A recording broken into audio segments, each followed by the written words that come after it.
Balik ke Fadu hari ini, Anandi dan Shiv menggagalkan pernikahan anak. Semua orang sedang berkumpul di aula. Kalyani mengatakan dia ingin merayakan ulang tahun Shiv. Byron bertanya tentang alasannya. Kalyani mengatakan bahwa dia menganggap Shiv seperti anggota keluarganya sendiri dan di sini juga Shiv tidak memiliki keluarga. Kalyani juga meminta untuk tidak memberitahu Shiv karena dia ingin memberikan kejutan pada Shiv. Fasan mengatakan jika Shiv berasal dari kota dan mereka merayakannya secara berbeda. Kalyani bertanya apa yang membuat berbeda. Fasan mengatakan bahwa mereka suka minum, musik dan lainnya. Namun Kalyani tidak mau mendengarkan dan mengatakan dia ingin mengatur pestanya dengan caranya sendiri. Akhirnya Fasan dan Byron mengalah dan setuju dengan perintah Kalyani. Anandi sedang pergi ke rumah salah satu muridnya. Kemudian Shiv menelponnya dan memberitahu tentang situasi kerja dan mengajaknya untuk pergi ke beberapa tempat karena dia tidak mengenal orang desa. Anandi setuju dan akan menemuinya besok. Keesokan harinya Shiv dan Anandi bertemu di kantor kolektor. Shiv memberitahu Anandi bahwa dia akan berbicara dengan para insinyur dan meminta mereka untuk menemukan cara sehingga Mangal Sin dan orang lain tidak akan menderita. Lalu tiba-tiba hidung Shiv mulai berdarah. Anandi bertanya tentang itu. Shiv mengatakan jika ini biasa terjadi. Anandi mendekatinya dan meminta Shiv memberikan sapu tangannya. Shiv menjadi bingung. Kemudian Bim masuk memberikan file. Anandi meminta Bim untuk mengambilkan bubuk miti. Ketika Bim pergi, Anandi mengikat sapu tangan ke lengan kiri atasnya. Shiv bertanya tentang itu. Anandi memintanya untuk diam. Shiv tersenyum dan terus memandangi Anandi. Kemudian Anandi mengambil air lalu menepuk air dingin di kepalanya serta memberi pijatan. Lagi-lagi Shiv hanya bisa tersenyum dan dia sangat kagum pada Anandi. Bim masuk dan memberikan bubuk miti pada Anandi. Anandi meminta Shiv untuk menghirupnya. Shiv melakukannya kemudian dia merasa lega. Shiv memuji Anandi. Kemudian Anandi mengajak Shiv untuk pergi ke tabib. Tabib memberikan obat untuk Shiv. Shiv melihatnya dan mengatakan sepertinya ini sangat pahit. Tabib mengatakan bahwa obat itu terbuat dari kadar, rasanya memang sangat pahit, namun obat tersebut sangat mujarab. Shiv menolak untuk meminumnya. Kemudian Anandi menggodanya karena dia bertingkah seperti anak kecil. Shiv pura-pura tersinggung dan dengan kesal meminum obat tersebut. Shiv mengatakan jika obat ini sungguh sangat pahit. Anandi tersenyum melihat tingkah Shiv. Kemudian Anandi mengatakan selain Shiv, Jyoti putri bola juga tidak suka obat yang pahit yang tabib berikan padanya. Tabib mengatakan bahwa dia tidak merawat Jyoti, orang tuanya tidak pernah datang kepadanya. Anandi terdiam, kemudian dia memikirkan tentang perkataan orang tua Jyoti dan mengingat ketika Jyoti menangis. Anandi memikirkan itu dan Shiv bertanya tentang itu, namun Anandi mengatakan tidak apa-apa. Anandi dan Shiv pun berpamitan pada tabib. Ketika ingin pulang, Anandi kembali melamun. Shiv bertanya tentang itu dan mengatakan akan mengantarnya pulang. Anandi mengatakan jika dia ingin pergi ke rumah Jyoti dan meminta Shiv untuk pulang terlebih dulu. Shiv setuju, dia pun pergi. Kemudian Anandi kembali memikirkan tentang perkataan tabib dan orang tua Jyoti. Anandi berpikir jika ada sesuatu yang tidak beres yang disembunyikan oleh orang tua Jyoti. Sesampainya di rumah bola, Anandi melihat rumah mereka terkunci. Kemudian Anandi memutuskan untuk bertanya kepada tetangga, namun semua rumah tersebut juga terkunci. Anandi merasa bingung dan mengatakan bahwa ini bukan kebetulan. Anandi memutuskan untuk menyelidiki masalah ini. Kemudian dia teringat dengan Jyoti yang memakai mehendi. Dia berpikir untuk pergi menemui pembuat mehendi. Anandi mendatangi seorang wanita dan bertanya apakah dia membuat mehendi di tangan Jyoti. Wanita itu berbohong pada awalnya, tapi Anandi memaksanya untuk mengatakan yang sebenarnya. Kemudian wanita itu memberitahu bahwa Jyoti akan menikah. Anandi pun terkejut. Anandi berteriak pada wanita itu karena telah berpihak pada kejahatan hanya demi uang. Wanita tersebut menyesal dan memberitahu Anandi bahwa pernikahan sedang dilakukan di desa terdekat. Kemudian Anandi meminta wanita itu untuk mencari tahu tempat di mana Jyoti akan menikah dari paman Jyoti yang akan pergi ke pernikahan tersebut. Wanita tersebut mencari informasi dari paman Jyoti, dan mendapatkan alamat tersebut. Kemudian dia memberikan alamat tersebut pada Anandi. Anandi segera pergi. Di perjalanan Anandi menelpon Kalyani dan menceritakan segalanya. Anandi merasa buruk karena pernikahan anak masih terjadi di desanya sendiri. Kalyani mencoba menenangkannya, tapi Anandi merasa gagal untuk menghentikan praktik kejahatan ini. Kalyani memberinya semangat untuk menjadi kuat. Anandi mengatakan kepadanya bahwa dia sedang dalam perjalanan ke Samergat untuk menghentikan pernikahan tersebut. Kalyani memintanya untuk tidak pergi ke sana, namun Anandi tetap memaksa lalu teleponnya terputus.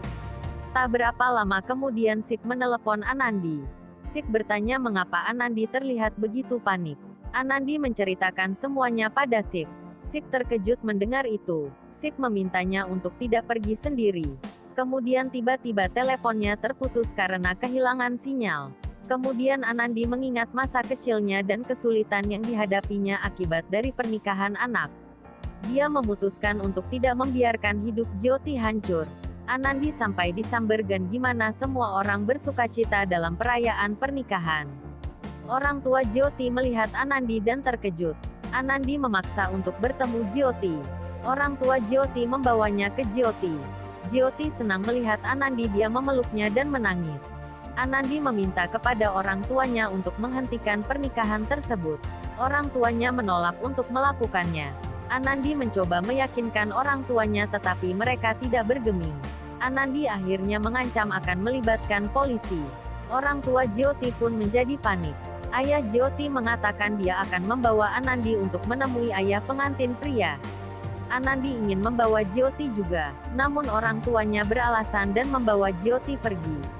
Ayah Jyoti meminta Anandi menunggu di kamar dan dia akan memanggil ayah pengantin pria, tapi dia menipu Anandi dan menguncinya. Ayah Jyoti memberitahu iringan musik untuk memainkan musik sekeras mungkin. Ayah Jyoti kemudian memberitahu ayah pengantin pria tentang Anandi. Kemudian ayah pengantin pria memberitahu pendeta untuk segera memulai upacara. Anandi menelpon Byron, namun tidak dapat mendengarnya. Kalyani meminta Byron untuk bergegas menuju ke sana. Kalyani berdoa pada Dewi untuk melindungi Anandi. Anandi terus menggedor pintu namun tidak ada yang membukakannya. Ibu Jyoti membawanya turun. Jyoti terus menangis dan meminta untuk tidak menikahkannya. Ibunya membuatnya duduk di pelaminan. Jyoti masih terus menangis. Anandi terus menggedor pintu, kemudian melihat sebuah jendela dan dia melompat dari sana. Anandi segera berlari masuk ke rumah. Upacara sedang dilakukan. Kemudian Anandi masuk dan berteriak, semua orang terdiam. Anandi mendekati Jyoti dan mengatakan jika dia tidak akan membiarkan hidupnya hancur. Ayah Jyoti menghentikannya dan mengatakan jika pernikahan ini akan tetap terjadi. Anandi mengatakan jika dia tidak akan membiarkan itu terjadi. Ayah pengantin pria berteriak untuk berhenti. Dia meminta preman untuk menahan Anandi. Ayah Jyoti mengatakan bahwa Anandi adalah kepala desa, namun dia tidak peduli akan itu. Anandi meminta preman untuk berlaku baik kepadanya, namun ayah pengantin pria meminta para preman untuk menyeret Anandi keluar. Kalyani berteriak nama Anandi. Kalyani dan Byron datang. Kalyani mengambil kayu, lalu ingin memukulkannya pada preman, namun ayah pengantin pria menghentikannya. Semua orang terkejut. Pria itu memperingatkan dan mengancam Kalyani. Byron menjadi marah dan menarik pria tersebut. Lalu preman menodongkan senjata pada Byron. Kalyani meminta Byron melepaskan pria itu. Kemudian para preman memegangi mereka. Pria itu meminta melanjutkan upacara. Anandi melihat itu. Lalu dia menggigit tangan preman dan pergi mengambil senjata dan menodongkannya kepada pria itu. Pria itu terus mendekati Anandi, hingga akhirnya preman lain mengambil kembali senjata Anandi. Pria tersebut memerintahkan menyeret Anandi keluar. Anandi dibawa keluar dengan kasar. Mereka melemparkannya. Anandi hampir terjatuh, namun Sif menahannya. Anandi terkejut melihat Sif, mereka saling menatap. Preman mendatangi Sif dan memintanya untuk tidak ikut campur. Preman ingin memukul Sif, namun Sif menahannya lalu mendorongnya. Semua orang terkejut. Sif dan para preman mulai berkelahi. Byron ikut membantunya. Sif dan Byron berteriak pada Anandi untuk segera membawa Jyoti. Anandi masuk ke dalam, namun pria menghadangnya dengan senjata. Pria tersebut mengancam Anandi karena telah merusak upacara pernikahan putranya. Anandi teringat tentang peristiwa penembakannya ketika menyelamatkan Jagdish. Pria tersebut menembakkan senjatanya. Semua orang menjadi tegang. Ternyata Shiv mengarahkan senjata tersebut ke atas dengan tepat waktu. Semua merasa lega. Pria tersebut terkejut melihat Shiv memegang senjatanya. Dia mengancam Shiv. Kemudian sirine polisi berbunyi. Pria menjadi khawatir. Shiv mengatakan jika dia tidak bodoh, sebelum dia ke sini dia sudah menghubungi polisi. Dia memukul pria tersebut hingga bersujud di bawah kaki Kalyani. Shiv mengatakan padanya itu hukuman baginya karena sudah kurang ajar pada orang tua. Polisi datang dan membawa pria tersebut serta orang tua Jyoti. Anandi berterima kasih pada Shiv karena telah membantunya. Shiv mengatakan pada Anandi mengapa dia pergi sendiri. Anandi berteriak pada Shiv karena dia tidak punya waktu untuk berpikir tentang apa yang harus dilakukan atau tidak. Kemudian Anandi melihat luka di tangan Shiv, dia menjadi melunak. Shiv mengatakan untuk tidak khawatir karena Anandi selalu punya cara untuk menyembuhkannya. Anandi tersenyum.